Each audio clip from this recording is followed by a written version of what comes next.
I define grief as the natural, normal response to something being taken from you without your permission, which I just thought was kind of an interesting way of putting it. And again, you can find that link in the description. I'm also going to add a couple of videos that, grief and loss.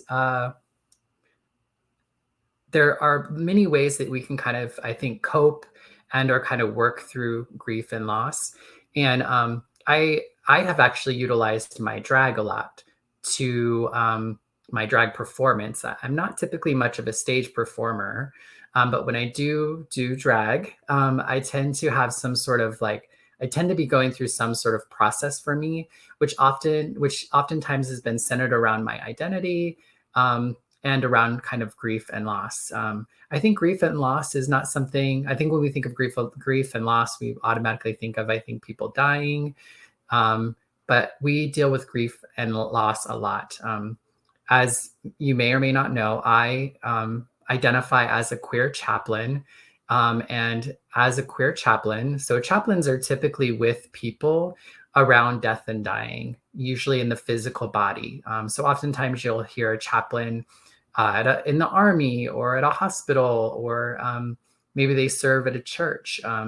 And chaplains, again, they're usually just people who are unbiased in the sense they're not impacted by what you're going through, i.e., you're not like a family member or a loved one of the individual who is going through this process of death and dying.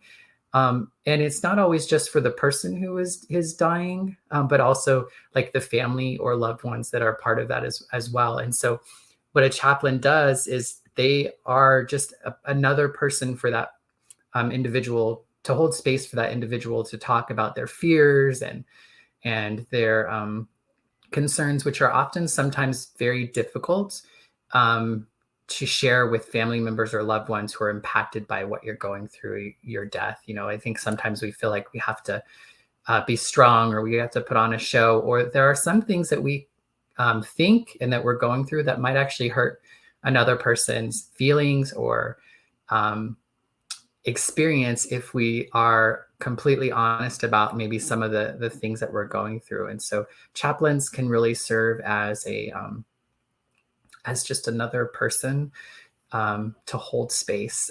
Spirituality is often a part of this experience, and the spirituality isn't about like the chaplain's spirituality. It's meant to be about your spirituality, the one who is going through the grief or the loss. So it's kind of like, how do you inviting what your religious understanding or God concept or beliefs or purpose or whatever it is that you've come to understand or believe for yourself, and kind of being able to help you tap in that for either strength or understanding or comfort as you kind of go through that process, maybe clarity as well.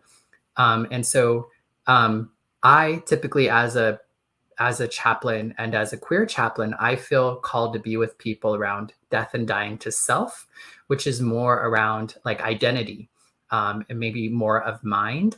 I think it is part of, and spirit potentially. And so so what I like to do is I like to be present with people through that process of, identity shift. When we have an identity shift, we have to die to who we were in order to become who we are, or who we would like to be. And so oftentimes as queer LGBTQ folks, people dealing with addictions, I mean, there are so many identities that we might find ourselves in or come to know about ourselves that tell us, or maybe somebody else has told us, that we are no longer eligible to have God in that experience with us. And so what I like to do is invite people to see where their spirituality and their understanding of God, religion, whatever, could potentially be present in a helpful way, in a comforting way, through their identity shift.